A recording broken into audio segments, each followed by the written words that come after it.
The janitor's name was Daniel Brooks. Most people in the building barely noticed him. Every evening, after executives disappeared into luxury apartments and expensive restaurants, Daniel pushed his cleaning cart through silent hallways, collecting coffee cups and empty promises left behind after endless meetings. He was 39 years old, a widowed father raising his 10-year-old son, Noah, alone. Life had not been gentle with him. 3 years earlier, his wife Emily had died after doctors spent months searching for a diagnosis they never found until it was too late.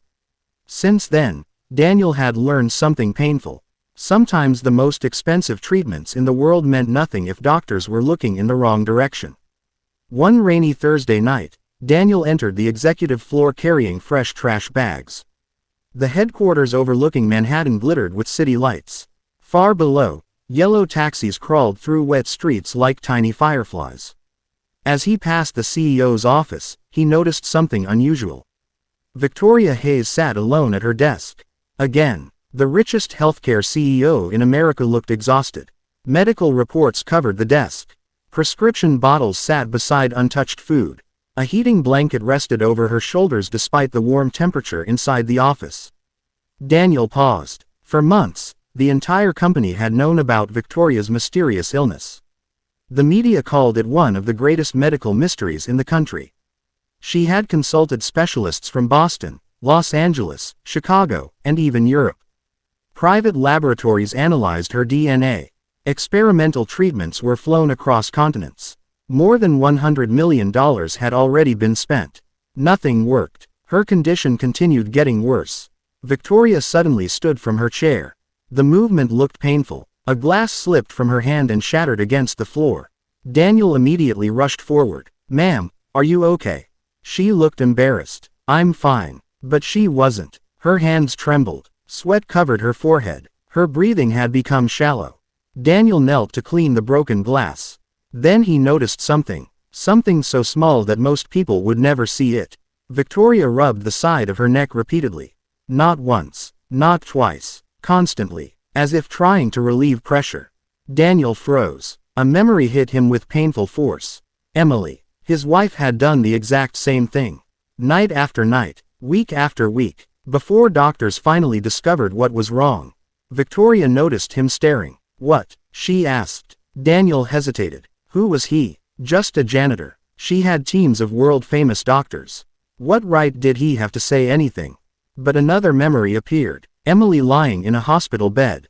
Emily whispering that she wished someone had noticed sooner. Have you ever faced a moment where staying silent felt safer, but speaking up felt necessary? Daniel swallowed hard. Then he stood. "Ms. Hayes," he said quietly.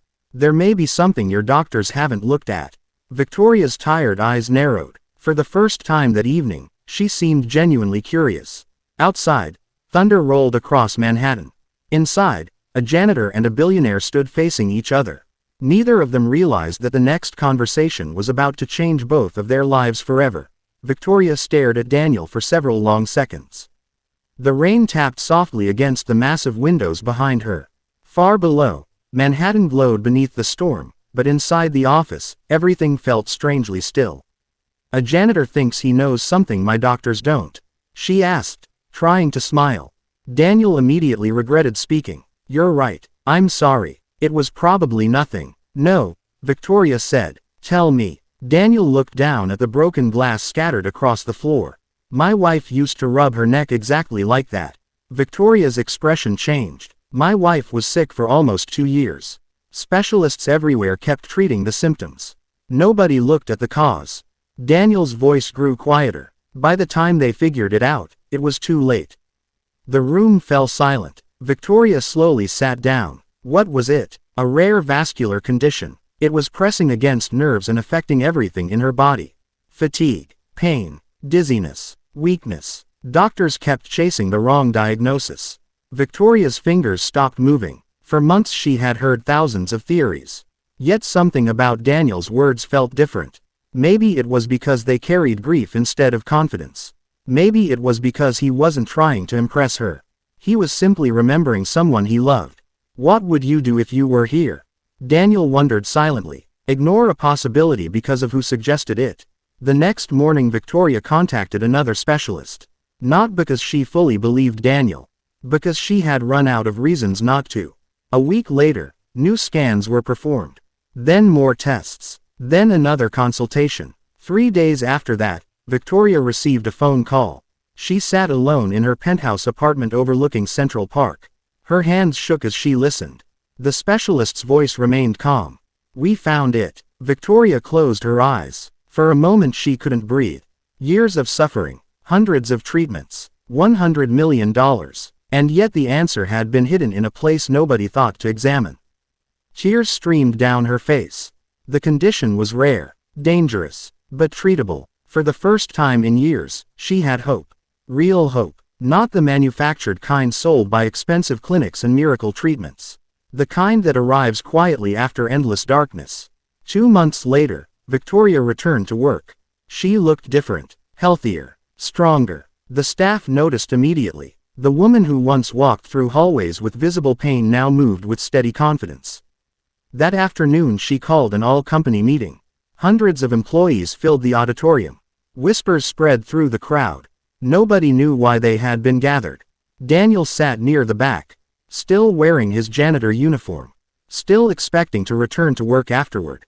Victoria stepped onto the stage. The room erupted into applause. She smiled. Then she raised her hand.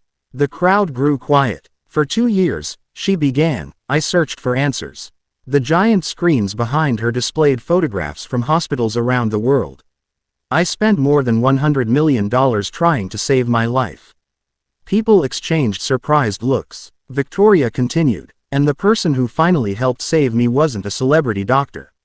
A spotlight suddenly moved across the audience. It stopped on Daniel. Confused, he looked around. Then pointed at himself. The audience laughed softly. Yes, Daniel, Victoria said. You. The entire room turned toward him. Daniel felt his face grow warm. Victoria stepped down from the stage and walked directly toward him. You noticed something nobody else noticed. Daniel shook his head. I just remembered my wife. And because of that, Victoria replied, her voice trembling, I'm alive. The auditorium became completely silent. Many employees wiped tears from their eyes. Daniel looked down. Thinking about Emily still hurt. It always would. But for the first time, her suffering felt connected to something meaningful. Something that helped another person live. Victoria reached into her pocket. Then handed Daniel a small framed photograph. Inside was a picture of him and his son taken secretly at a company family picnic. Below it was an engraved message. Your kindness succeeded where money failed. Daniel stared at the words. His eyes filled with tears. That evening he walked home with Noah beneath the golden sunset. The city buzzed around them. Cars honked. People hurried past. Life continued as usual, yet everything felt different. Dad, Noah asked, squeezing his hand, Mom would be proud of you, wouldn't she? Daniel looked toward the glowing horizon. Then smiled through tears. Yeah, he whispered, I think she would. And in that moment he understood a truth more valuable than any fortune in the world. Sometimes the people who change our lives aren't the richest, smartest, or most powerful.